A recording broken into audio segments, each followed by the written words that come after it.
Zéphyr et le super pouvoir du cœur. Zéphyr habitait une ville extraordinaire où tout le monde possédait un talent spécial.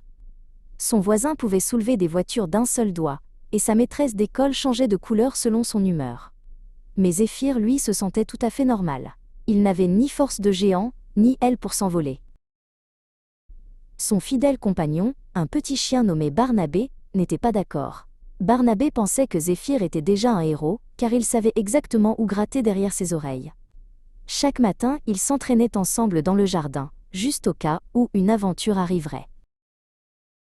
Un matin, la ville était en grand émoi. C'était le jour de la grande fête du printemps, mais un vent coquin s'était levé brusquement. En un clin d'œil, tous les ballons colorés de la place centrale s'étaient envolés vers le ciel. Capitaine Azur, la plus grande héroïne de la ville, s'élança dans les airs, mais elle avait un problème. Un cerf-volant géant s'était coincé dans les câbles électriques et menaçait de faire tomber le courant. Elle ne pouvait pas s'occuper des ballons et du cerf-volant en même temps. Près d'un grand chêne, Zéphyr entendit un petit pleur. C'était son amie Lila. Elle regardait vers le haut, désespérée. Son chat, Pistache, avait eu peur du vent et s'était réfugié tout en haut des branches. « Personne ne peut m'aider, ils sont tous occupés à sauver la fête », sanglotait-elle.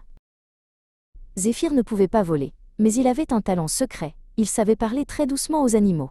« Ne t'inquiète pas, Pistache », murmura-t-il d'une voix calme. Le petit chat, tout là-haut, dressa les oreilles. Il n'avait plus peur de la voix de Zéphyr.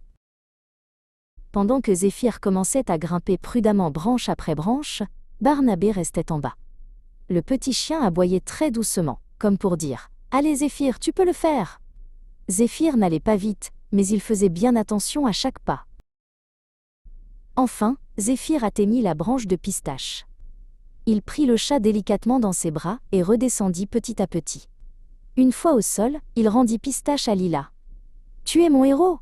s'écria-t-elle avec un immense sourire de soulagement. Soudain, Zéphyr remarqua quelque chose. Les ballons de la fête ne s'étaient pas envolés très loin. Ils étaient restés coincés dans les branches basses d'un buisson épineux juste à côté. Sans avoir besoin de super force, il utilisa ses doigts agiles pour les décrocher un par un sans les éclater. La fête fut sauvée, et tout le monde s'amusait. Capitaine Azur descendit du ciel pour féliciter Zéphyr. Elle lui donna une belle médaille en chocolat. « Tu vois Zéphyr, dit-elle, être un héros, c'est simplement être là quand quelqu'un a besoin de toi.